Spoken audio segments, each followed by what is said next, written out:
But like I told you, I could leave this up and I could apply it to what you needed to learn in chapter 3. Specifically, if we were to talk about that cell membrane, right? Not the cell wall, but the cell membrane. So here we go. There's my cell membrane. Everybody see that? And so if that's my cell membrane, then I gotta be what? I'm either out or in. Everyone agree? I'm either out or in. And we said, okay, well, we got a nucleus. What else? Mitochondria. Mitochondria is something special because they're actually ancient bacteria that introduced themselves into our ancient cells before our ancient cells were actually us. And the two together decided that they had a mutual agreement. You give me one thing and I'll give you something else in return. Bet!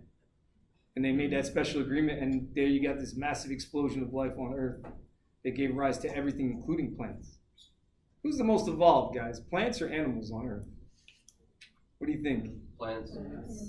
Plants. Does everyone agree? Why plants? Because they've been here longer? No. They've been here much longer. Because they can live with tumors? I thought it was more because they could actually directly receive energy. That too. Because they don't have to work for money to then buy food to eat. All they gotta do is chill in the sun, man. I want that job. I chill in the sun, don't have to work all day. Bet, man. I'll go to the Caribbean. I'll be there chilling. All right? That's where I belong, right? Caribbean through and through, baby. Right? So now, nucleus. Now it's interesting because just like the mitochondria have two membranes associated, well, sure enough, guess what? So does the nucleus.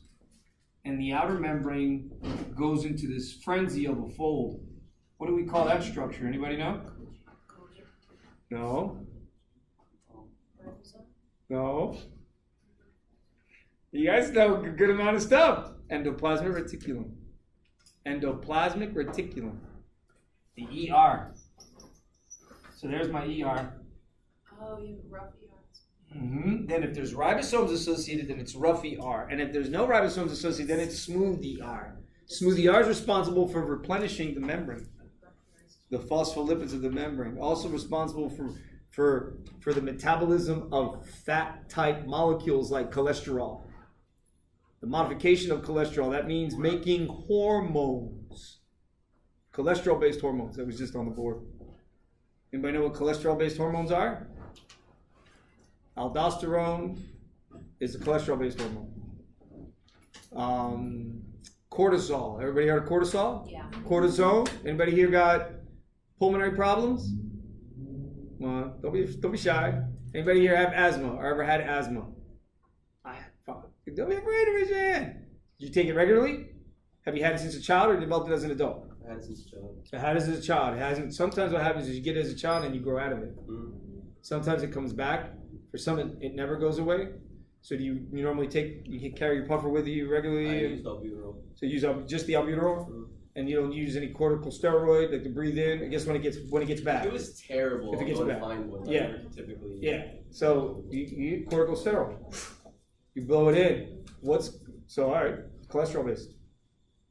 One more, most important of them all, right? Same one that gives me this nice shiny head of mine, right? Male pattern baldness. What are we talking about? Testosterone. Testosterone. And if we're talking about testosterone, then we gotta talk about estrogen. Sure enough, you know what? Men and women produce both. Right? Men have more testosterone. No, we produce the same amount. No, same. It's not about the amount of hormone we produce. It's about the receptor that we have on the, or the